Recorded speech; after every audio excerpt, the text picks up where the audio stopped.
کس طرح سے لوگ اپنی کھیتوں میں اپنے فصلوں میں انہوں نے رات گزاری ہے. بہت سی بچیوں کے جہیز کا سامان جل گیا ہے. جب تک کوئی ایسی انکوائری جنریٹ نہیں ہوگی، لوگوں کو سزائیں نہیں ملیں گی، تب تک ایسے واقعات کو روکنا مشکل ہو جائے گا. یہاں پہ رول آف لا کی ہی پاسداری نہیں ہے. لوگ اس چیز کو سمجھتے ہی نہیں ہیں. لوگوں کو پتا ہوتا کہ اگر ہم لوگ یہ کریں گے تو اس کا انجام کیا ہوگا. ہم لوگوں کے اندر برداشت ہے ہی نہیں، اور جو لوگ ایسی حرکتیں کرتے ہیں ان کو ان کی سزائیں ملنی چاہیے. مسئلہ یہ ہے کہ واقعات ہوتے ہیں، اس پہ فیئر انویسٹیگیشن نہیں ہوتی، جوڈیشل انکوائری نہیں ہوتی، عبرت کا نشان نہیں بنایا جاتا، جس وجہ سے لوگ پھر جو ہمت کر کے ریلیجن کا یوز کر کے دوبارہ یہ واقعات کرتے ہیں. السلام علیکم، ڈیلی پوائنٹ سے میں ہوں آپ کا میزبان میاں عبداللہ. ناظرین، ثانیہ جڑاوالا ہر آنکھ کو اشکبار کر گیا. جس نے بھی دیکھا تو اس کا دل ضرور غمگین ہوا.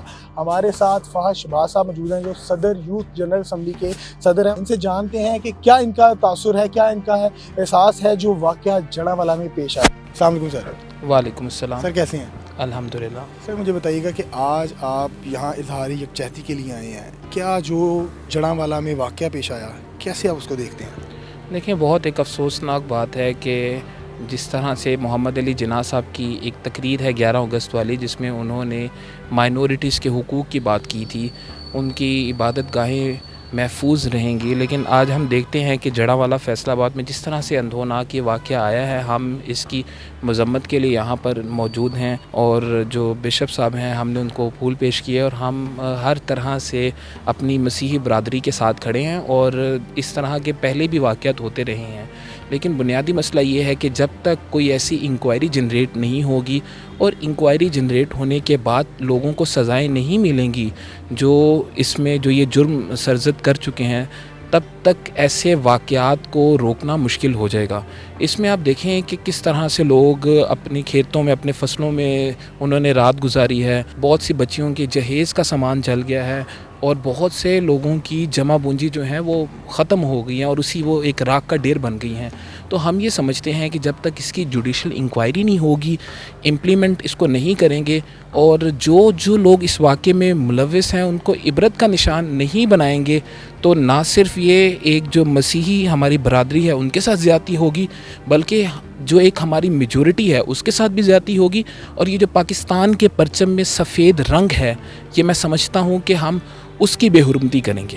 آپ کیا سمجھتے ہیں کہ وہاں جو خواتین اور بچوں کے ساتھ ظلم کیا گیا، جو نام نہاد مسلمان ہونے کا دعویٰ کرتے تھے، اور جو اعلان کروائے گئے کہ ان کے گھر جلا دو، آج احتجاج کر دو، اور اس کے نام پر جو ظلم کیا گیا، کیا سمجھتے ہیں کہ ماضی میں بھی ایسے معاملات ہوئے؟ ان کو اگر کسی ایک کیس کو، فرد کو عبرت کا نشان بنایا جاتا تو آج یہ معاملات نہ ہوتے؟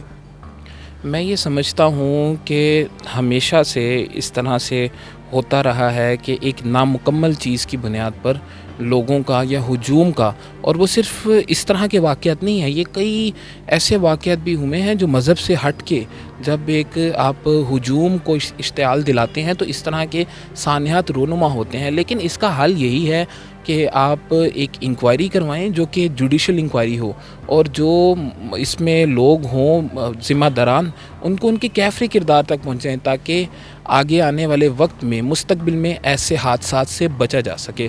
ورنہ یہ نہ ہوتا رہے کہ وہ ایک نعیم صدیقی صاحب کا شعر ہے کہ حادثے سے بڑھ کر تو سانحہ یہ ہوا، کوئی ٹھہرا نہیں حادثہ دیکھ کر. مجھے بتائیے گا کہ جڑاوالا کا جو سانحہ ہوا بہت بڑا ظلم تھا. آپ کیا سمجھتی ہیں کہ ماضی میں سری لنکا کا جو مینیجر تھا جس کو جلا دیا گیا، کیا اس کے جو کردار تھے جنہوں نے ان کے ساتھ ظلم کیا تھا، ان کو سزا دی جاتی تو آج یہ کیس نہ ہوتا، آج اس طرح کے معاملات نہ ہوتے؟ دیکھیے، سب سے پہلے تو یہ ایک نہایت سینسٹیو اور ایک بہت زیادہ اہم ایشو ہے، جس کے اوپر مجھے لگتا ہے خالی بات چیت کرنا کافی نہیں ہوتا، بلکہ اس کی امپلیمنٹیشن پہ کام ہونا چاہیے.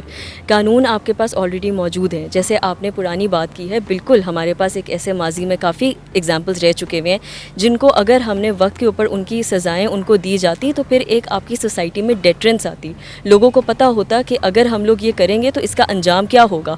آپ کے یہاں پہ رول آف لا کی ہی پاسداری نہیں ہے، لوگ اس چیز کو سمجھتے ہی نہیں ہیں. اور سیکنڈلی آپ جو بات کر رہے ہیں کہ سر دیکھیں، ہمارے یہاں پہ سب سے امپورٹنٹ مجھے لگتا ہے انٹالرنس بہت زیادہ ہے. ہم لوگوں کے اندر برداشت ہے ہی نہیں. ہم لوگ جس کی بات کرتے ہیں، ہمارے ریلیجن میں سب سے پہلے ہمیں یہ بات بتائی جاتی ہے کہ ہمیں آپس میں عدم برداشتہ ہونا ہے، ہم لوگوں نے آپس میں بھائی چارہ قائم کرنا ہے. اگر ہم اسی چیز کو نہیں اپہیلڈ کر پائیں گے، رول آف لا کو اپہیلڈ نہیں کر پائیں گے، اپنی سوسائٹی میں ٹالرنس نہیں لے کے آ پائیں گے، تو ظاہری سی بات ہے یہ انسیڈنٹس اور ہوں گے.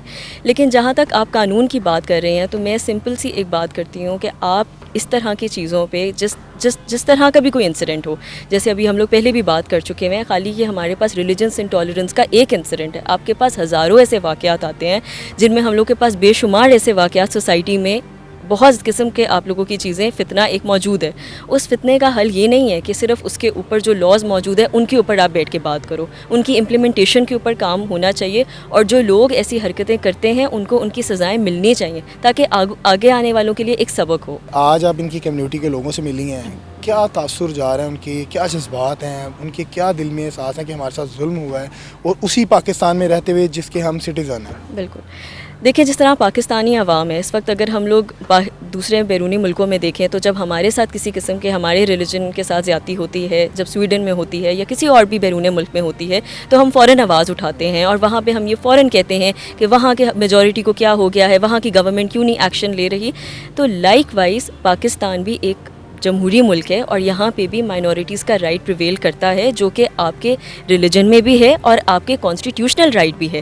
تو ان کے اگر آپ رائٹس کی ہی صرف بالادستی کر لیں تو یہ بہت ایک اہم چیز ہے. ظاہری سی بات ہے وہ ایک مائنورٹی ہے، اگر ان کے ساتھ یہ زیادتی ہوگی تو وہ لوگ تو ہمارے پاس ہی آئیں گے نا، میجورٹی سے ہی اپنا حق مانگیں گے نا.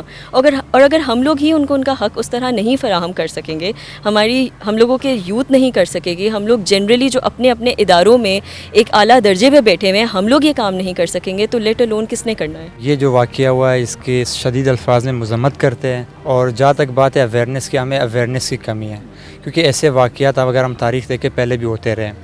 مسئلہ یہ ہے کہ واقعات ہوتے ہیں اس پہ فیئر انویسٹیگیشن نہیں ہوتی، جوڈیشل انکوائری نہیں ہوتی، اور سب سے ضروری بات ہے کہ اس کو عبرت کا نشان نہیں بنایا جاتا، جس وجہ سے لوگ پھر جو ہمت کر کے ریلیجن کا یوز کر کے دوبارہ یہ واقعات کرتے ہیں.